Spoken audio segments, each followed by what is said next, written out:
I'm Aubrey Forrest, the Modern Alchemist, and this is class number 5. And today we're talking about the 7 Hermetic principles of the electric universe. Before we get going though, so that we can have more folks catch up, Tony is sitting back there, and so if you join us in the chat feed and you want to participate, just type something in there and Tony will be monitoring that during the live broadcast. So if you have a question like last week, feel free to ask that question as long as it's consistent with the material we're covering, and we'll cover that question for sure. So let's talk momentarily here. There are a few words before we get too far into this, and one is, what is Hermetic? And the other would be esoteric. I just always assume that people understand what these words mean, and then I realize later after the fact that, in fact, these are mysterious words. They're occulted in their meaning, and the assumption is often wrong that people know. So with regard to esoteric is, there are two ways of thinking, or presentation of information within the world. There is exoteric, which means this is what's known generally. This is the face that people present. It's the stuff that's readily available and can be known. It's acceptable dogma, it's acceptable knowledge. That is the exoteric. The esoteric, this is the hidden knowledge. This is the occult. This is the stuff that lies beneath the exoteric presentation of what is understood. So for instance, when we go through today, you will find that the esoteric knowledge that we will be discussing has exoteric application, meaning that when we talk about cause and effect, you will be able to see that the idea of cause and effect actually is known broadly, widely, but is simply not presented in these terms, okay? So I wanted to cover that. The other thing I want to cover is the idea of Hermetic. Hermetic is tied to the name of Hermes Trismegistus. And the material that we'll be referencing today can be drawn from the Kybalion. I have a book on tape, actually I have a couple of them that I found, and they are in the Secret Societies and Practices playlist, I think. If it's different, I'll put it up here. Either way, I'll put it up here. And that playlist has all 16 chapters, so if you are working and you don't have time to read, but you'd like to have that information, definitely it's an alternative to ignorance. So it's there. Hermes Trismegistus is considered probably one of the greats, which is why his name is 3 times great. Trismegistus is Latin for 3 times great. And so he has been deified by the Egyptians. His influence, because he becomes Thoth Hermes, right? And which the Greeks also use. The Hermetism comes also from Greek and Egyptian thinking. You could say that it was refined during the Hellenization of Egypt, when that esoteric wisdom was then gathered together and consolidated, both from Egypt and from Babylon and from Greece and the Mediterranean, and all these cultures pulled together. Hermes Trismegistus is part of that process, but he lived far, far, far earlier than that process. So he created the bedrock of understanding from which even the Indian culture developed its understanding of mystical arts. So each of these, according to all documented evidence, would be lined up together as a singular body of thinking, and it's only just our distance in time that separates that. The reason this is all going to be tied to the electric universe will be made self-evident in the next couple minutes when we start talking about these 7 Hermetic principles. But these principles are the bedrock of understanding what alchemy is all about. So without further ado, let's begin. All right. So the 7 principles are these. Mentalism,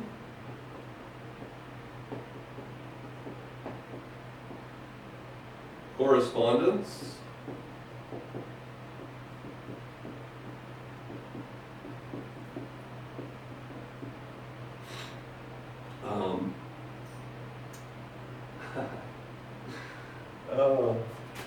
one of those days, y'all?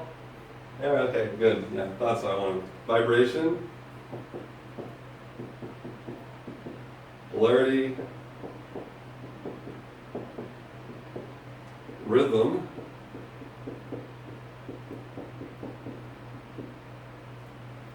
oh, sorry about that, buddy. Let's see, 1, 2, 3, 4, 5, cause and effect.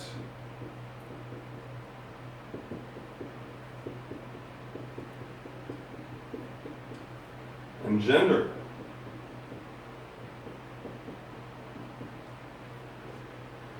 These 7 principles provide us the language by which we can now describe everything in the universe, all operations.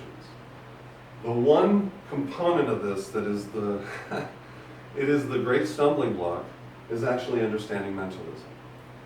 It is the first principle.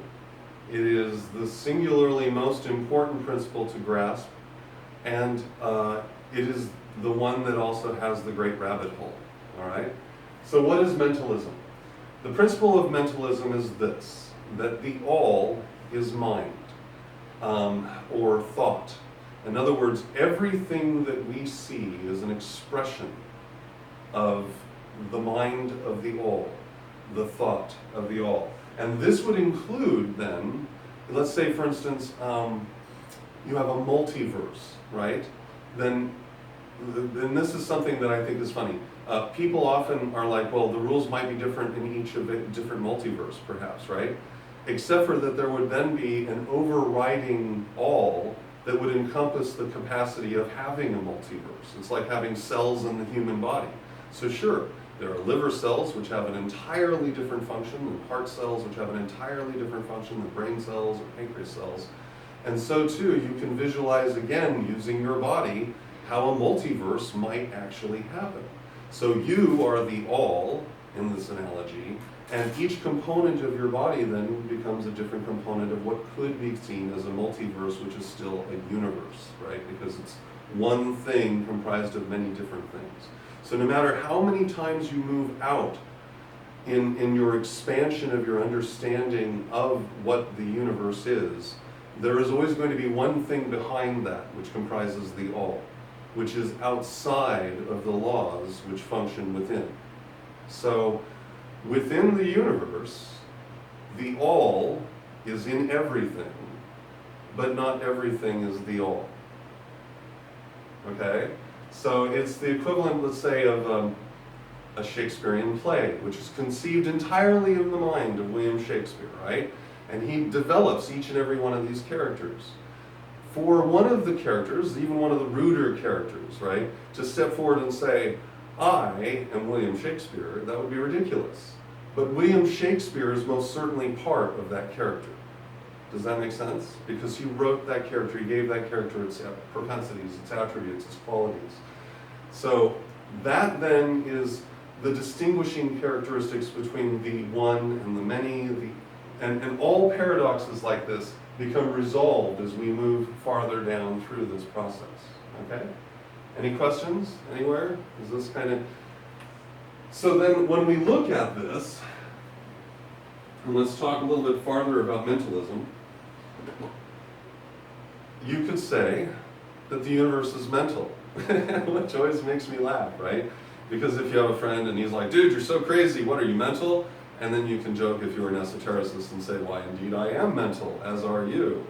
But we're not crazy, because we are a component of electromagnetism, which brings me to the next stage of understanding this. Mentalism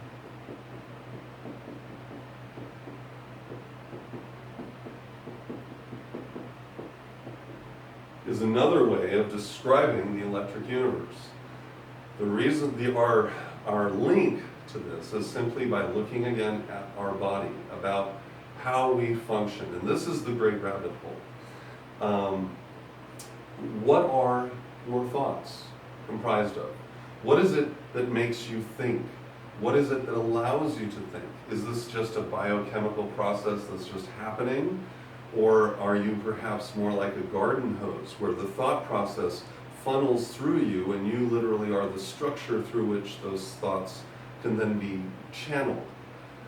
I believe it's more of the latter. I believe that in my experience through the course of years of meditation, simply on this concept alone, understanding this, because this, if you grasp this, this is the heart and soul of transmutation.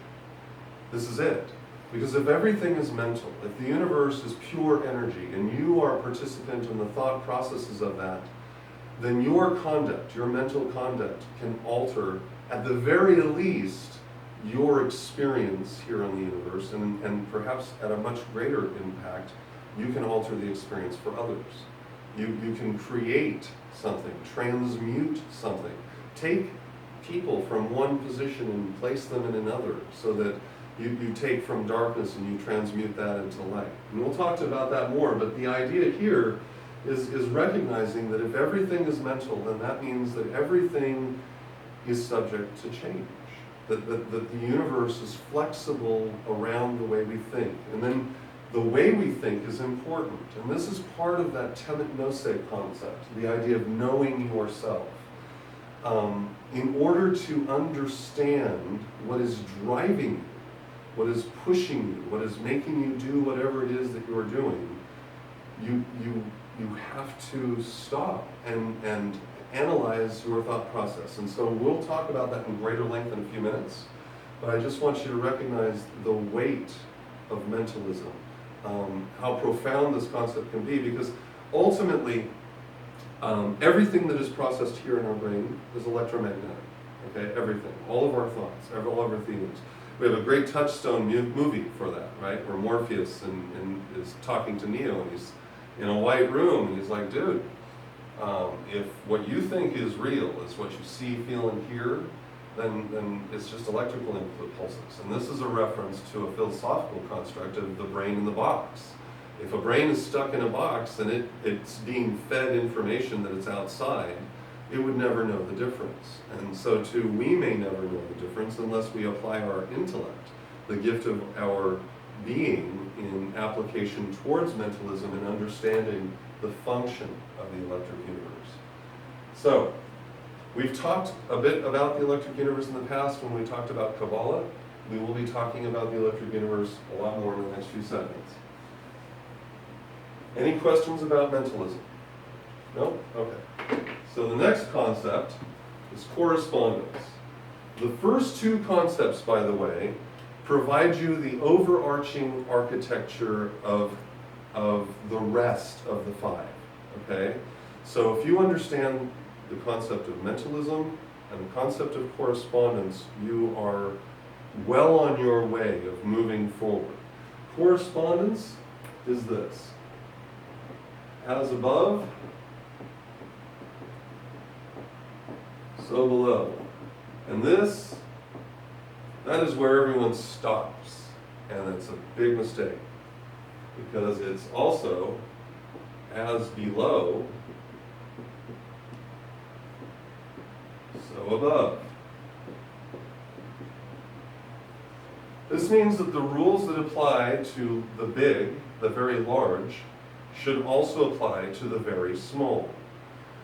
Knowing only this, you as an esotericist can now set aside quantum mechanics, quantum physics, and particle physics, because you understand there are no particles, because everything is energy, thanks to the law of mentalism, and you understand the law of correspondence says that the function of things that you see in the very large are a mirror of the function of things that you can see in the very small, and vice versa. So a house divided against itself cannot stand.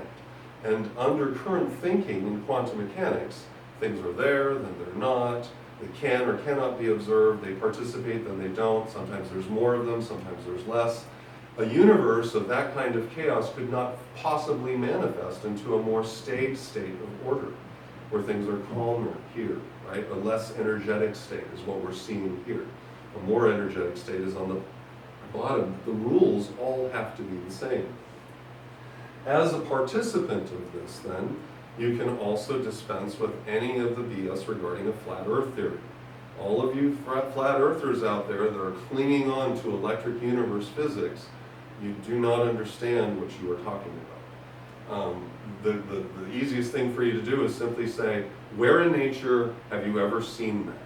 Because we can see electric universe physics in everything, whether it is in the flow of blood through the body as a result of the heart being compressed electrically, flexing that muscle, or whether it is the transmission of smart fluids through the course of an entire plant body from top to bottom as a result of insolation, meaning the sun beating down on it and stimulating those electrical components of the plant into action. As above, so below is going to be, and as below, so above is going to be the thing that allows you also, as an alchemist, or whatever practice you may choose to practice, if you are practicing any kind of esoteric magic, it will allow you to realize that even though you may not fully comprehend the larger state above you, you need only look at the state around you to grasp an inference of what can be expected at the next stage. So if you're studying and working upon the tree, and last week I mentioned working upon the tree as being a practical thing, and one of our viewers asked me that, is this practical or is this more archetypal? The answer is yes, it's both. It's actually archetypal and practical. It's the beauty of the tree. But as you move yourself up in meditation from Malkut at the bottom up to Yesod, which is the foundation, and as you branch off from there and you go to Hod or Netzek, you will use different tools, but the tools that you acquire are the ones which are of extraordinary value here, which then can translate into greater value there, okay, as you ascend upward, as you're working. So, as below, so above. This concept also then is verified simply by the path of the Buddha.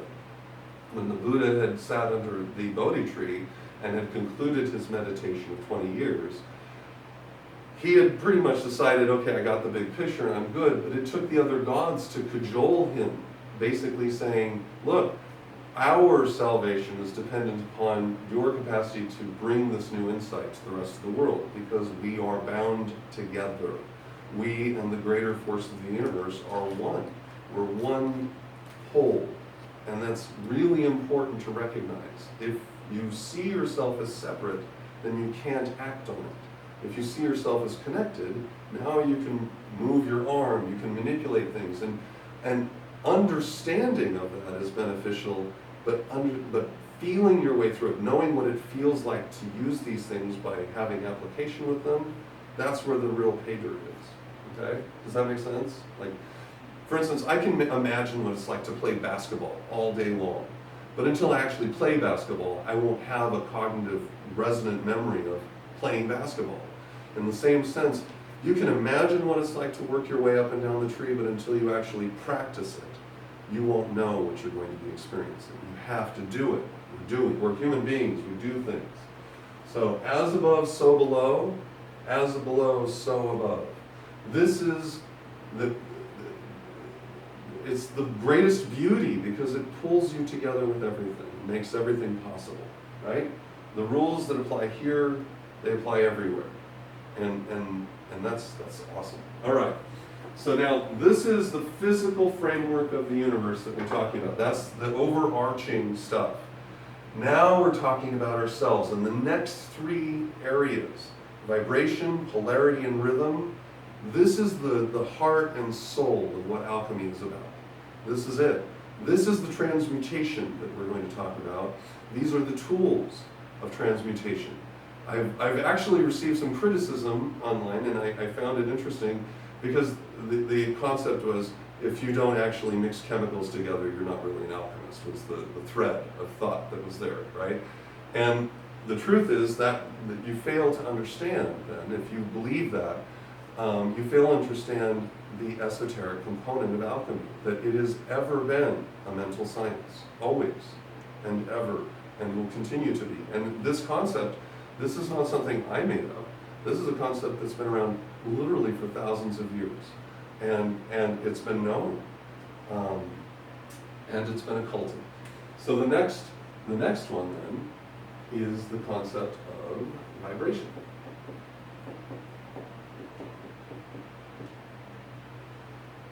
And it's going to be difficult to talk about all of these, so I'm going to pull them together and rhythm.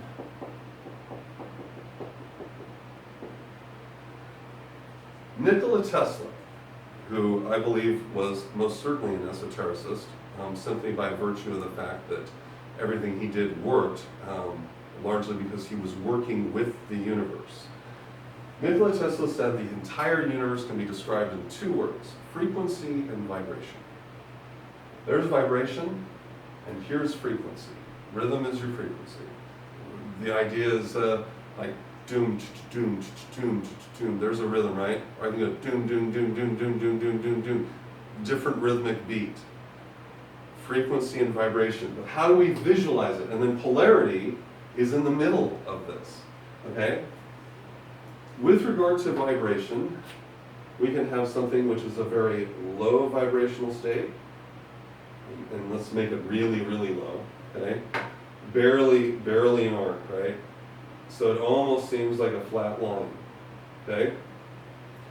Vibration can go in two directions, and our perception of the extremes is always the same. Have you moved to a farther low vibrational state over here? And notice I'm using Kabbalistic signs for you guys. So you can see on the right, pillar of Saturn, this is the stop, right? This is stop, and this is the go. So left is go, energy input, more energy, less energy. So as you move to a less energetic state over here and it flatlines, it's still actually moving, but our perception of the movement is so slight that it seems like the line is absolutely flat. So that as you get all the way out here, at the very end, the line may look like that, but the truth is that line is actually going through super duper. This, the point from this point here to the point right here, this area here, that is what is called a wavelength. Okay, that is the length of the distance between waves. The science is really that easy. Like it may sound on TV and stuff, it's a high frequency vibration, the wavelength is such and such. They're just describing this. They're just describing a sine wave, and in very simple terms. Language is everything. It pops that stuff in your mind, and the more language that you have access to, the better, which means the more science you have access to, the better. The better, the better, the better. Science, science, science. I'm always going to talk about science. All right, as you get over here, right, so here's your low frequency, and then it starts getting more, and then pretty soon it goes like this, and then pretty soon it's like that, and then suddenly it's going so back and forth so fast that it looks like it's a straight line again. So as you move into the higher frequency stuff, it flattens out again. It looks like a straight line simply because the wavelength between the troughs is shortened to a much higher extent. What's fascinating scientifically is that if you want to get more work done, you use a lower wavelength, which generates heat. And the higher wavelength actually causes disruption to states. So you can see that, and it's destructive. Higher wavelength stuff gets you, off into X-rays and stuff like that, right? Well, you get off there, and now you're blowing people apart in gamma rays. This is high wavelength stuff, okay? Or high frequency stuff. I'm sorry, high frequency stuff. X-rays, gamma rays, that stuff wrecks things because it makes things. It vibrates them to an extent that they simply pull apart. Down here on the other end, where you have like your infrared, right? Down here on the infrared end of things, that's where you do all your cooking, right? You turn on your stove and now you have heat, but that's still a low vibration that's causing that heat. With people, your vibrational state can represent your emotional state. So if you walk into an area and you're like, man, the vibe is really low here, right? That's language that we use to describe a depressed state. You personally, and this is where the mental alchemy comes in, recognizing that everything is mental, that includes your experience, your emotional experience. So if you're in a really low vibrational state, let's say you're melancholy or depressed, and I'm speaking, this is drawn from personal experience, a wealth of a lifetime of dealing with these kind of being enslaved, essentially, to the body, right? And we'll talk about that in rhythm. But you're in a low vibrational state. One of my good friends back in the day, she's a therapist, she used to say, motion creates emotion. And she would always challenge the people that she worked with. She'd say, get up, turn on the music, and start dancing. And I don't care how crappy you feel. You will change your attitude in about 3 minutes. And because you can't maintain that sluggish emotional state if your body is already engaged in doing things. And so, with regard to this whole slow, the self-help portion here is, ironically, if you want to get cooking done, you use infrared. But if you want to get things done as a person, you need to shake it up a little bit. And that's where you raise your vibration. Now, part of this concept then is then also revealed in polarity.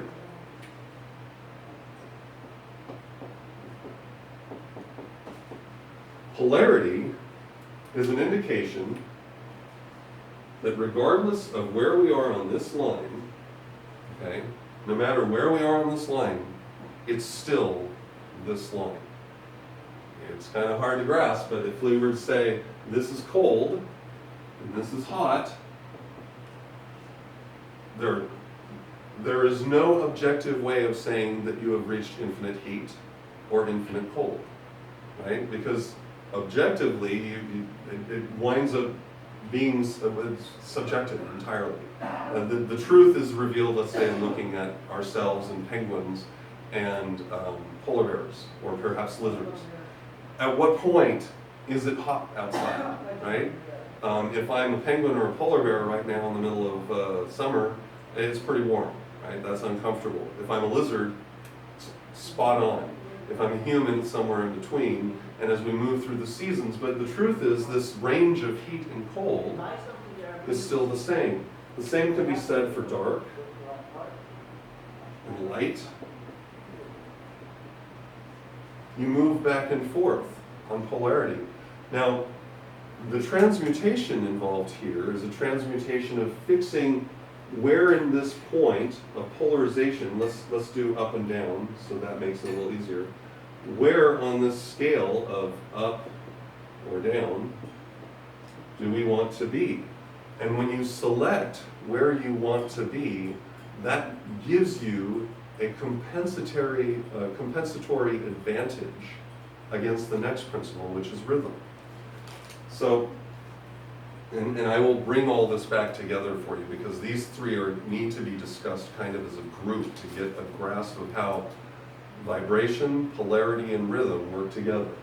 Rhythm is like the pendulum swing. So as far as the pendulum swings to the one direction, the pendulum will swing to the other direction. Rhythm is our salvation and our destroyer. It is our salvation because you know that nothing lasts forever. It is our destroyer because you know nothing lasts forever. So in cases of a depressed emotional state, rhythm will tell you that eventually, no matter what, you will not be depressed forever or angry forever, and conversely, you will not be happy forever. Okay? The key is what you want to do is break yourself from the slavery of the body. The body generates a lot of input to the mind, and then your environment generates a lot more input to the mind, which augments your mental state and alters your conception of what's going on around you. So it's normal, and this is perhaps one of the things that I have the biggest complaint about modern psychiatry. Modern psychiatry, with all the medicines that they're dumping out on people, they want to blunt this. They don't want you to have this rhythmic flow, because being happy or sad like this to them isn't right. What they want to do is they're trying to get you with medicine to cinch up and polarize yourself. And in their case, they're trying to neutralize you. They're trying to use a compensatory law, the law of compensation, which I was going to mention. Thank you. I got the mental brainwave there. No, I'm just kidding. And the law of compensation, essentially what this is rhythm compensates, as the Kabbalion says. And what that means is the flow from one direction will also be the flow to the other. So a person who feels a great deal, right, who has the capacity to have great and tremendous love, also has the capacity to have great and tremendous sadness, great and tremendous despair. Similarly, people that don't feel a lot tend to not have the counterbalance because rhythm compensates. So one of the classic examples often is a meal. A meal shared either by a group of people who are economically disadvantaged, but it's a great meal, those people will probably enjoy that meal a great deal more than a person who gets to eat that all the time, where it's common fare every day. It's not special. So the pendulum swing for the guy who doesn't get it very much is way out here, and they're like, yes, this is an awesome steak. Whereas the guy who eats steak every day is like, eh. And you've seen these guys. You've seen these people that are so emotionally blunted because their experience has jaded them in such a way that it's stifled the rhythm. The counterbalance to this is to be the alchemist or the sage or the guru who finds a means of using polarization. They choose to polarize themselves at a higher level. And this is done through lengthy meditation, lengthy self-analysis. Perhaps the most important tool that you can use, that I have personally used, is love. That sounds kind of corny, but you recognize that love is an attribute of the universe, like anything else, and it, to me, seems like a driving attribute. It seems like it is the thing that makes other things happen, from making more babies, to making more money, to making legacies. People tend to promote that which they love, and I see that as a reflection of truth, that this is a principle that can be grasped upon. Similarly, love engenders a kind of compassion. And this is where this understanding of where you wish to polarize yourself on this thing. You can't, for instance, if this is love, and this is hate, and this is hope, despair, this is faith, and this is fear. Right? And these are the lines going back and forth between them. You cannot take and transmute fear, or let's say hate, into faith. But it might be a lack of faith that has resulted in you hating something. Does that make sense? Or for instance, you can't take fear and transmute that into love. But it might be a result of a lack of faith or understanding that causes the fear that makes you lack love. Like, these things work back and forth. There's a reason for why you see these repeatedly, this concept of these being the triumvirate of great thinking, right? Paul the Apostle talks about faith, hope, and love, except for he calls that charity. And in this case of Scripture, in that case, the idea of love is agape, as opposed to philos. Agape is the love of the gods, meaning that this is beyond mortal temporal love. This is having the bigger picture. It is the capacity of recognizing.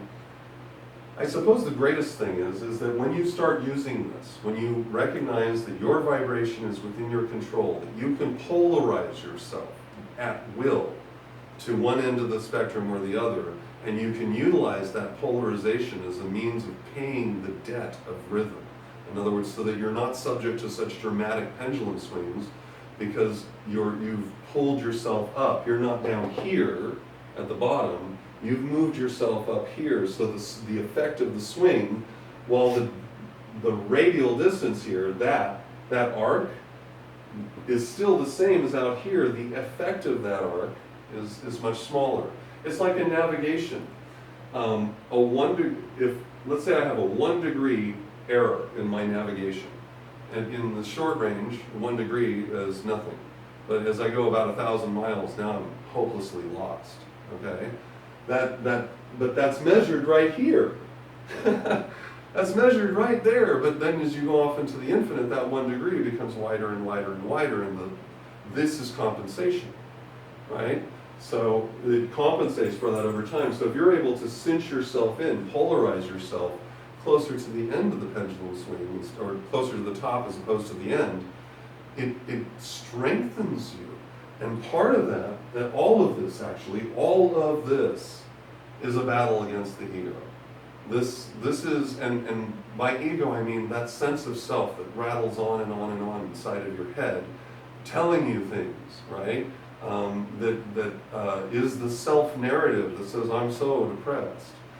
It's the self-narrative that causes you to suffer because you're suffering, as opposed to actually identify the suffering and deal with it. That's the helpful end of alchemy.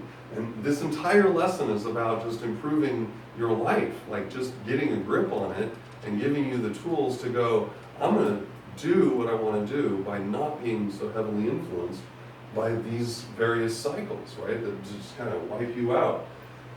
So what you can do then, ultimately, where you can't flip these over into something that's unrelated, you can take fear and turn it into faith. You can take despair and turn that into hope. That's transmutation right there. That's the gold mine that you're shooting for. And most importantly, if you are unable to transmute your hatred into love, at least you can reach indifference. And where you're not causing harm to yourself or others through the active pursuit of that which you hate, or the shunning of that which you hate, which might limit you in some way. Ultimately, this is all about restriction. Everything on the right is about restriction. Everything under Saturn is about restriction. Everything over here on the left, under the sun, under Chokmah, trying to say that one right, which is the pillar of mercy. This is all the sun. It's illuminating. It brings you up. So there's a really, really great anime, by the way, online. I know the younger viewers are going to love this. If you want to understand these principles, Full Metal Alchemist is a touchstone. It's a really, really good, not only is the storyline fascinating between the two brothers and the idea of all the alchemical creations and the homunculi, and the fact that they are diversified into 7 emotional states. Like literally that show is a super duper touchstone. But then they emphasize the principle of rhythm, which is about compensation. And they call it the law of equivalent exchange. And so you have to, in order to balance the scale, you must align yourself or polarize yourself in one way or another to limit the effect of a lesser law. Rhythm is everywhere, and it can be influenced by polarity. I guess I can't say that enough. I could talk about this, you guys. Each one of these could be a separate course for an entire day. We're just introducing you to these ideas so that you'll have some tools available to move forward. All right, so the next one. So these are like what I term the psychic element of it, which is polarity, and vibration, and rhythm. Vibration, polarity, and rhythm. It's important to stage it out like that. Those represent this, and the things that you can do to control that. The greater thing is that when you get yourself under control, then you can start applying this to everything outside of yourself. But it must always start inward first, and then outward. If you ever try to do this outward first and then inward, you are hopelessly going to fail. It will never work. You'll be really, really, really, really. Start here first, and then there. So then the next one, these are going to sound super duper sciencey and very familiar. The next one is cause and effect. Isaac Newton, great alchemist, used the 6th principle of cause and effect to write his laws of motion. Straight out of it. He just straight out took it directly from alchemy. We already knew this. It's been known forever. And then he wrote it into laws of motion so that we would have exoteric knowledge, which always parallels the esoteric. And if the exoteric appears to not parallel it well, it's either designed that way so that it can obfuscate the esoteric, or if you flip it on its exact opposite, then you'll probably find the truth in the esoteric. I call that flipping the Bizarro world construct. Bizarro is a DC Comics character who stands in opposition to Superman. And literally when he speaks, everything he says is in reverse. So I love you, which means I hate you, or you're my best friend, which means I'm going to crush you. So the Bizarro world construct then dictates that if you simply flip it in its opposite, that you'll probably see something that's true. And I developed that when I was meditating on the Hanged Man. And the fact that the Hanged Man sits upside down in reverse, opposition to everything else, but he's not distressed. In fact, he's peaceful because he finally gets it. In his inverted perspective, he sees the truth of it. And so in your inverted perspective, if you're able to flip that in your head, polarize yourself in a way so that you can see things from someone else's perspective, you might have greater power over yourself, your identity, and you'll have more control over your environment. Cause and effect, and the rule of cause and effect eliminates anything that could be described as luck. There is no such thing. Luck is just, or chance, both of these words are descriptions of laws which we don't understand yet. Or it's just people being lazy, where they're simply not looking at the system critically enough to understand all of the different things that lead to that event, including the rolling of dice. It's why when I do tarot readings for people, sometimes if the vibe is right, I'll mention to them that this is like your reading that I'm doing is also the product of every reading that's ever been done with this deck to that point. Every time it's shuffled, that's had an influence on the outcome of the next reading. When you chain that back as far as I have, so you have a singular deck that's been used for several years, you can see why certain readers become very attached to it. The trick is to not get so attached that you make your deck seem magical. It's just cardboard and plastic. There's nothing special about it. There's nothing magical. The magic happens as a result of an effective reader who's qualified in understanding the symbols as they present in random order, which that randomness is the result of cause and effect from the 1,000 readings or so I did prior to that reading. So it's something that, as an alchemist, it again gives you a sense of power, because you realize that things aren't random. Stuff does not just happen. It happens because other things have happened. And if you want to be the master of your destiny, if you want to be the captain of your destiny, the first thing you want to realize is the mastery of your destiny is not going to be there. You didn't make the river, you don't make the planet. There are circumstances outside of your control, most of them. And so what you can do then is be a good captain, which means you prepare. Your ship is watertight. You make sure that you've got good navigational charts. You make sure that you've got good equipment so you can navigate. And then you surround yourself with people that are effective. That's how you become the captain of your destiny. And until you do that, and the first step, of course, is you turn inward, because you need to understand what it is that's driving you. What's the thing that's motivating you to do the things you do? And if you keep making the same mistakes, you either like it or you haven't figured out what it is that's causing you to drive yourself into that, whether it's a failed relationship or constant bad jobs or getting fired or any number of these things. Alchemically, they all pull back to these principles. They all pull back to them, where you can track your progress and go, this led to this and this led to this. And the effective alchemist is the one who can learn from that, so that when they encounter that exact situation or something similar to it again, they can apply that knowledge to their effect, to their benefit. So cause and effect. Something leads to something else, and there is nothing that is random in the universe.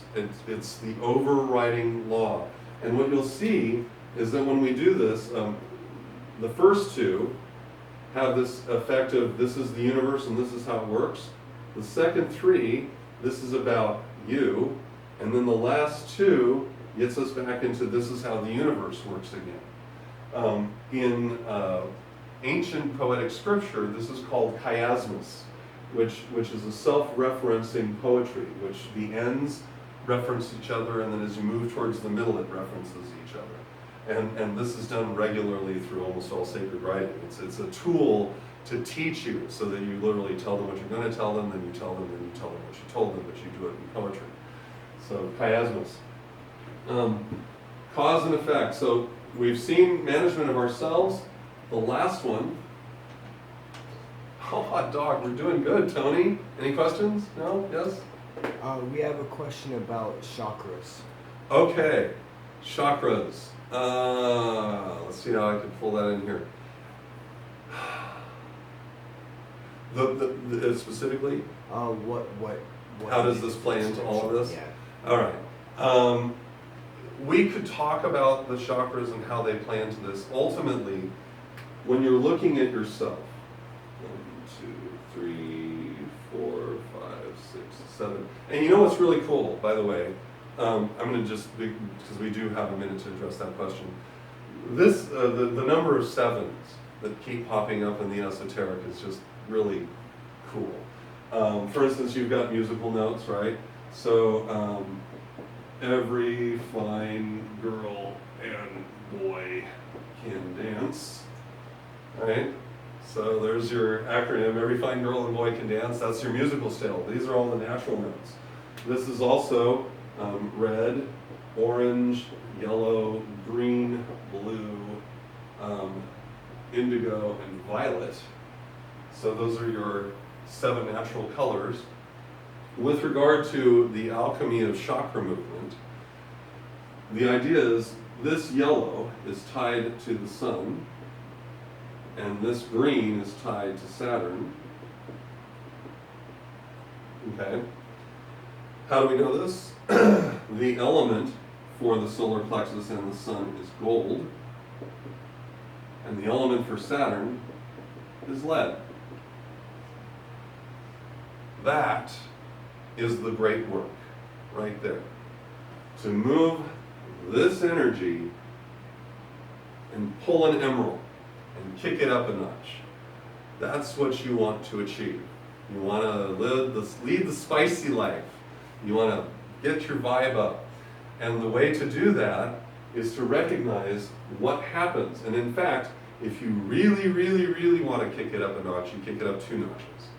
And you make your solar plexus orange. You pull this all the way up. We'll talk about chakras later, but ultimately, keep in mind what each of these do. This is about love, right?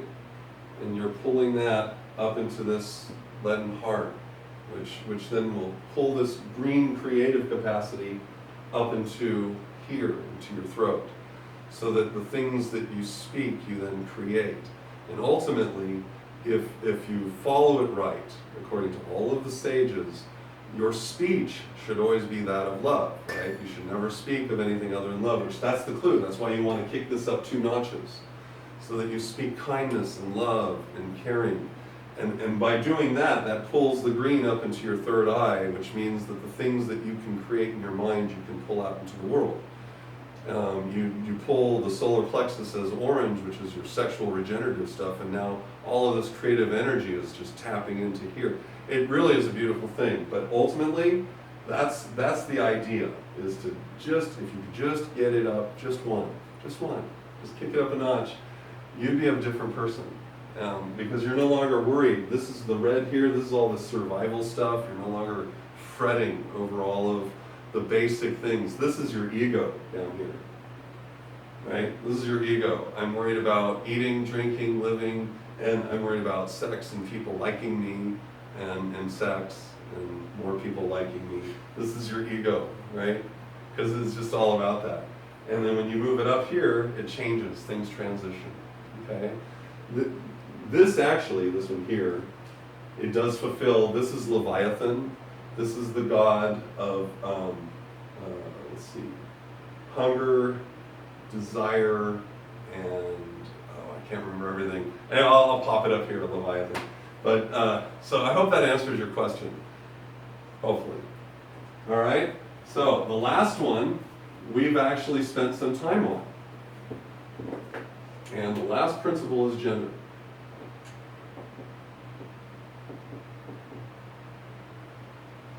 And as you saw last week, I showed you that planets are an expression of this.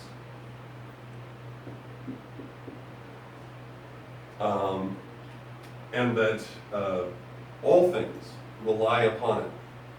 All things are an expression of gender, and by gender, the idea of gender is defined as that which is more energetic will take a positive projective capacity, and that which is less energetic will take a negative receptive. So the guy up here, right, higher, more, lower, less. Hopefully you gather that. And we explained how oopsie, what was a mistake. We explained how last week the idea of this pumping into that can create other things. Okay, so we're all good there. Gender should not be seen entirely as negative and positive, okay, because that's not truly a good description. That's why I said projective, masculine, receptive, feminine, because those attributes really specifically relate more to that. Now, men and women are slightly different. There is a thing, and today in our world we deal with mental gender a lot now, okay? It's a big deal. Here's how it works, and this is just straight genetics, okay? Men with XY chromosome, we actually have the properties and traits and capacities of both the masculine and the feminine. Whereas women, we'll do this the other way.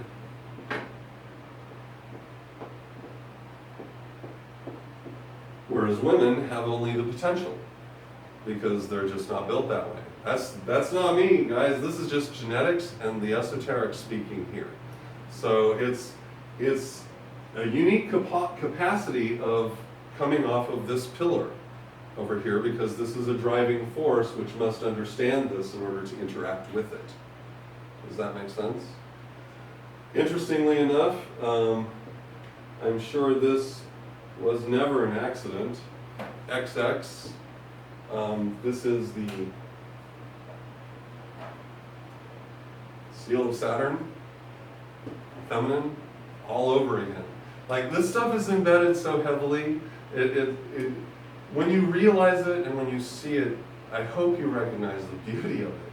Because it's not that way to scare or frighten, it's that way so that when you finally get the big picture, you rejoice, you see the connection.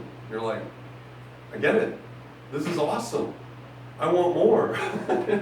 So gender is a component of the interaction of all things in the universe. And all things, as every sacred writing describes, which is an esoteric exercise, each sacred writing is descriptive of things being masculine and feminine, right? In the beginning, there was male and female.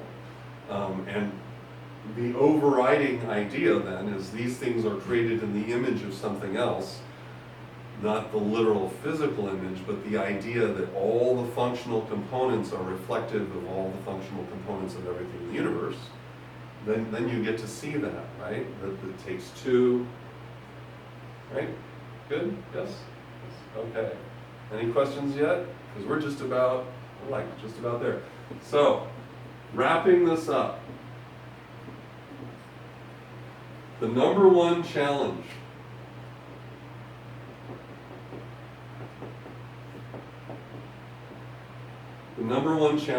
is mentalism. To grasp and not get lost in that hole, that rabbit hole of it's all mental, because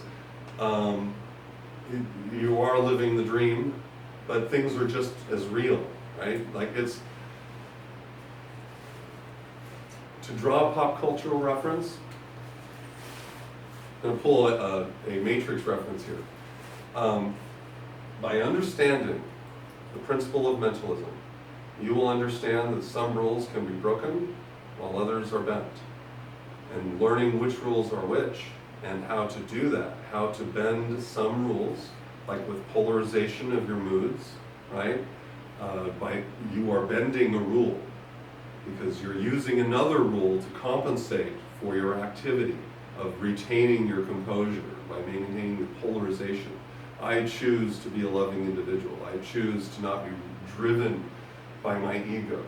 those conscious choices polarize me and up my vibration, so that by default, those chakras are always right there, just at that kicked up level, because you make the choice to kick it up, and then you do what's necessary in order to sustain that. If you stop doing that, the law of compensation kicks in, and then you get to experience the rhythm again of your moods and your attitudes flowing from one to the other, and you're subject to that just like a piece of wood on the ocean.